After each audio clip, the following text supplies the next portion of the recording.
Thanks for staying with us. We're still discussing the video that went viral concerning the Honorable Alex, who had actually assaulted a dispatch rider. Chika was going to jump in here.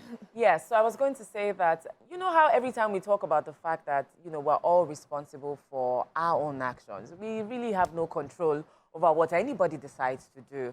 So all fine and good, let us make the case for the fact that it is possible, truly possible, that the Uber rider aggravated and made this honorable member, made him very upset, was disrespectful. Let's make that case for instance.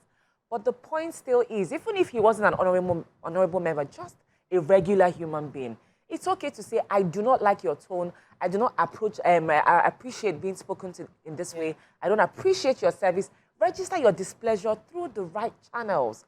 But the minute it becomes assault, then this Uber rider can very well sue.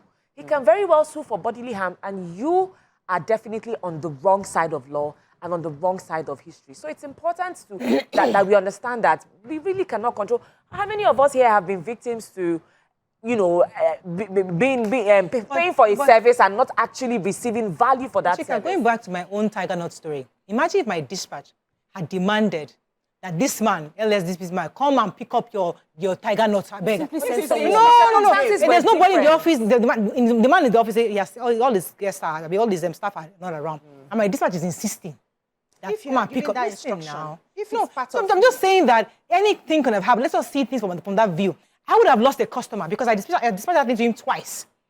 Because the guy would have called me that, who is this your dispatch that is insisting that I told him I cannot come outside. Can't he come inside? And then when he's insisting, no, our law, our policy is that we can't go inside. And then there's a gridlock between him and my customer. That's a problem. The way does customer service come? Where such that, okay, sir, I cannot come inside because of our policy. Can I drop it off at the security gate? There are ways to do this thing, but everything is about approach. We also, as I told you, I had an example of my own intern, my own Gen Z intern. If I was an angry person, I had anger issues.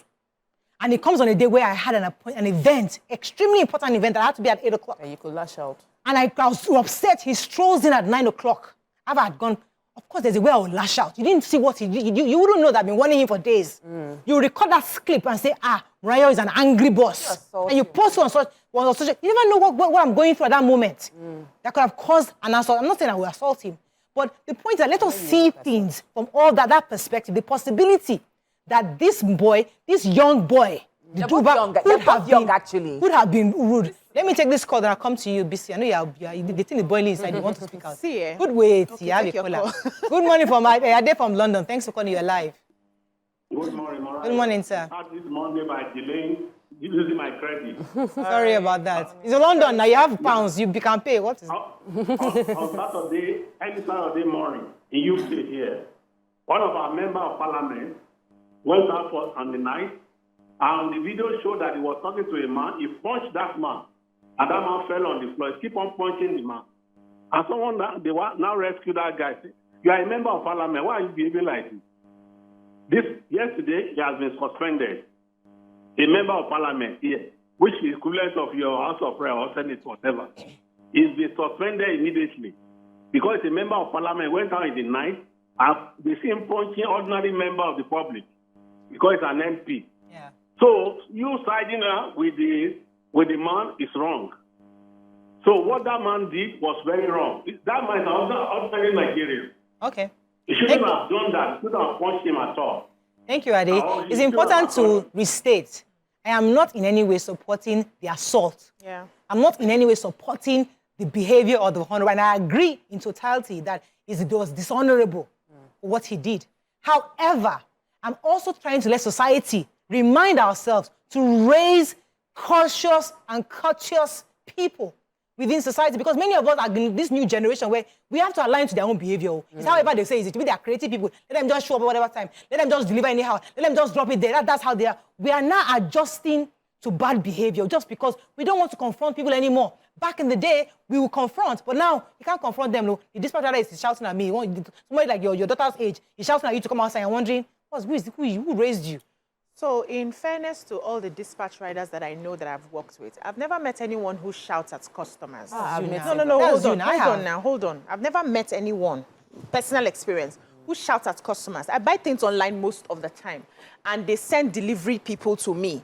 And I know that they have their policies. There was a time I was, normally before, when you buy something, you get the dispatch guy's number that you be calling and follow up. I had a company that I was working with who sent me their dispatch. When I insisted I wanted the dispatch number, I said, no, that's not the policy anymore. You will relate with me. So now I have to go through the company to reach the dispatch. If the dispatch doesn't show up at the time they're supposed to show up, I'm not calling the dispatch because I don't have the number. I'm going through the company to reach. The problem we have in this country is that we don't like systems.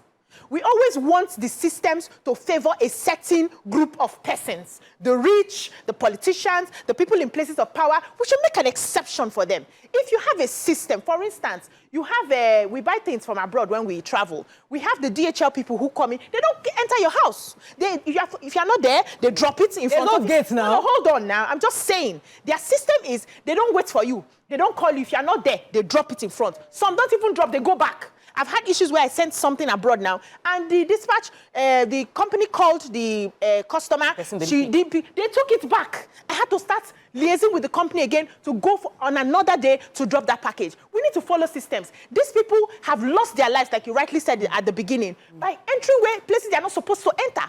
So if I have a dispatch who says, sir, and the dispatches too, they need to be strong in their own modus operandi. Sir, I am not allowed to come into the compound. Can you send somebody to pick it up? Simple. And the person does not answer. I carry my bike, I carry the package, and I go. It's between you and my madam. I have gone there, and I can say as a dispatch person that this is against our policy. Can I just if you're say not coming out, I am going back. That makes let's sense. hold it like that. That makes sense. If I was a dispatch rider and I tell but you are not. No, That's if the problem. I was saying, those people. Can you be courteous? Courtesy. It's important because we forget that part. Yeah. All through everything that has been said, though, there was a threat to life. Yes. That's the scary part. Yes, and there was a verbal threat to life. Yeah. And it was said with the impunity of, I can do it and nothing will happen. Yeah. And that, for me, should not be allowed to drop to the ground. Yeah. So the police, the Speaker of the House of Assembly owes us Nigerians the ability to ensure that this doesn't drop. Because when things like this just drop, it becomes, it has happened several times. And because nobody picks it up, it continues. So we would like them to address the part of nothing will happen to you. Nobody should be above the law in a country that wants to grow.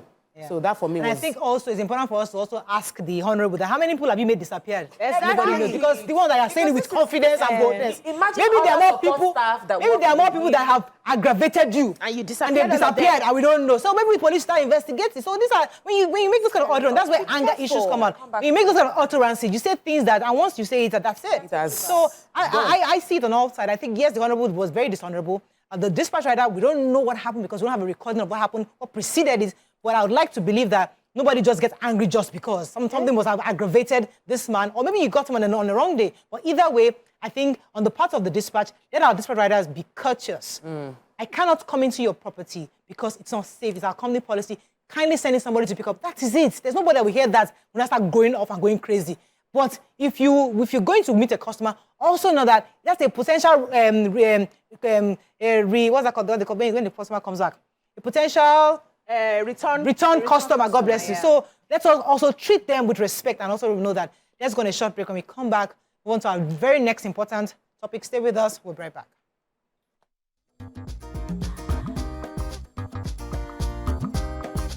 Stay tuned. Your View will be right back.